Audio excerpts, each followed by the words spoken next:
RSS ವಿರುದ್ಧ ಹೇಳಿಕೆ ನೀಡಿದ ಸಚಿವ ಪ್ರಿಯಾಂಕ್ ಖರ್ಗೆ ವಿರುದ್ಧ ಶಾಸಕ ಬಸನಗೌಡ ಪಾಟೀಲ್ ಯತ್ನಾಳ್ ಗಂಭೀರ ಆಕ್ರೋಶ ವ್ಯಕ್ತಪಡಿಸಿದ್ದಾರೆ. ಅಲ್ಲದೆ ಸಿಎಂ ಸಿದ್ದರಾಮಯ್ಯ ಅವರಿಗೆ ಮಹತ್ವದ ಸಲಹೆ ನೀಡಿದ್ದಾರೆ. ಇನ್ನೊಂದೆಡೆ ಬಿಜೆಪಿ ಆಫರ್ ಬಗ್ಗೆ ಡಿಕೆಶಿ ಮಾತನಾಡಿದ ಕುರಿತು ಯತ್ನಾಳ್ ಮಹತ್ವದ ಹೇಳಿಕೆ ನೀಡಿದ್ದಾರೆ.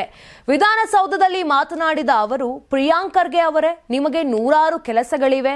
ನೀವು ಆರ್ಎಸ್ಎಸ್ ವಿರೋಧಿ ಮಂತ್ರಿಯೋ, ತಾಲಿಬಾನಿ ಮಂತ್ರಿಯೋ ಅಥವಾ ಐಟಿಬಿಟಿ ಮಂತ್ರಿಯೋ ಎಂದು ಪ್ರಶ್ನೆ ಮಾಡಿದ್ದಾರೆ.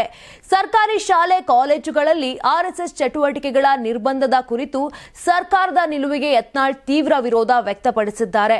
ಈ ರೀತಿಯ ಚಟುವಟಿಕೆಗಳನ್ನು ನಿಲ್ಲಿಸಲು ಸರ್ಕಾರ ಕೈಗೊಂಡಿರುವ ಕ್ರಮ ದುರುದ್ದೇಶದಿಂದ ಕೂಡಿದೆ. ಇಂತಹ ಕ್ರಮ ಕೈಗೊಳ್ಳುವ ಮಂತ್ರಿಗೆ ಪ್ರತ್ಯೇಕ ಮಂತ್ರಾಲಯವನ್ನೇ ಸೃಷ್ಟಿಸಬೇಕು. ಆರ್ಎಸ್ಎಸ್ ವಿರೋಧಿ ಮಂತ್ರಾಲಯ ಅಥವಾ ತಾಲಿಬಾನ್ ಇಲಾಖೆ ಸ್ಥಾಪಿಸಿ ಅವುಗಳ ಅಧೀನದಲ್ಲಿ ಪ್ರಿಯಾಂಕ್ ಖರ್ಗೆ ಅವರನ್ನ ನೇಮಕ ಮಾಡಬೇಕು ಎಂದು ವ್ಯಂಗ್ಯವಾಡಿದ್ದಾರೆ. ಉಪಮುಖ್ಯಮಂತ್ರಿ ಡಿಕೆ ಶಿವಕುಮಾರ್ ಅವರಿಗೆ ಬಿಜೆಪಿಯಿಂದ ಆಫರ್ ಬಂದಿತ್ತು ಎಂಬ ಹೇಳಿಕೆಗೆ ಮತ್ತೆ ಬಲ ನೀಡಿದ ಯತ್ನಾಳ್, ನಾನು ಈ ಬಗ್ಗೆ ಬಹುತೇಕ ವರ್ಷಗಳ ಹಿಂದೆ ಹೇಳಿದ್ದೇನೆ. ಇಡೀ ಕೇಸ್ ಮುಕ್ತ ಮಾಡಿದ್ರೆ ಬಿಜೆಪಿಯವರ ಜೊತೆ ಸರ್ಕಾರ ರಚನೆಗೆ ಕೈ ಜೋಡಿಸ್ತೇನೆ ಅಂತ ಹೇಳಿದ್ದಾರೆ. ಈ ಬಗ್ಗೆ ನನ್ನ ಹೇಳಿಕೆಗೆ ಕನಕಪುರ ಕೋರ್ಟ್ನಲ್ಲಿ ಕೇಸ್ ಹಾಕಿದ್ದಾರೆ. ಆದರೆ ಈವರೆಗೂ ಒಂದು ಬಾರಿಯೂ ಹೋಗಿ ನನ್ನ ವಿರುದ್ಧ ಸಾಕ್ಷಿ ಹೇಳಿಲ್ಲ ಎಂದರು. 1 ಕೋಟಿ ಖರ್ಚು ಮಾಡಿ ನನ್ನ ಮೇಲೆ 200 ಕೋಟಿ ಮಾನಹಾನಿ ಹಾಕಿದ್ದಾರೆ. ಈಗ ಸಾಕ್ಷಿ ಹೇಳಿ ಪ್ರಕರಣ ಮುಂದುವರಿಸುವುದು ಬಿಟ್ಟು ರಾಜಿ ಮಾಡಿಕೊಳ್ಳುವಂತೆ ಆದೇಶ ಮಾಡಿದ್ದಾರೆ.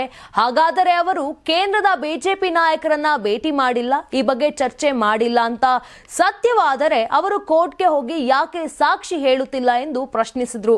ಇನ್ನು ತಾವು ಮುಖ್ಯಮಂತ್ರಿ ಆಗಬೇಕು ಎನ್ನುವ ಸಲುವಾಗಿ ಹಿಂದೆ ಆಮಿಷ ಒಡ್ಡಿದ್ದರೂ ಸಹ ನಾನು ಜೈಲಿಗೆ ಹೋದರೂ ತ್ಯಾಗ ಮಾತನ್ನ ಆಡಿದ್ದೀರಿ, ಅನುಕಂಪ ಗಿಟ್ಟಿಸಿಕೊಳ್ಳಲು ಈ ರೀತಿ ಹೇಳಿದ್ದೀರಿ, ಗಾಂಧಿ ಕುಟುಂಬದ ಮೇಲೆ ಪ್ರಭಾವ ಬೀರಲು ಹೋಗಿದ್ದೀರಿ, ಈ ರೀತಿ ಸುಳ್ಳು ಆಪಾದನೆ ಮಾಡುವ ಸರ್ಕಸ್ ಮಾಡುತ್ತಿದ್ದೀರಿ ಎಂದು ಟೀಕಿಸಿದ್ದಾರೆ.